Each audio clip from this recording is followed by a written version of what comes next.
সংক্ষেপে বক্তব্য রাখতে বলেছেন, সংক্ষেপে রাখছি। আমি কিছু কথা বলছি, কিছু কেউ মাইন্ড করবেন না। আমি একটা বিশেষ অনুরোধ করছি, নারীদেরকে সামনে আসতে হবে সমাজ করতে গেলে। দিদি, মা, বোন, ভাইজি যত আছো, আমার মেয়েও যদি আছো, তাদেরকে সামনের সারিতে আসতে হবে।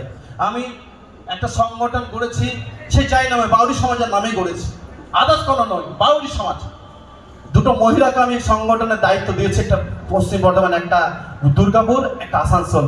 পুতুল বাউরি সহসভাপতি, দীপালি বাউরি সভানেত্রী।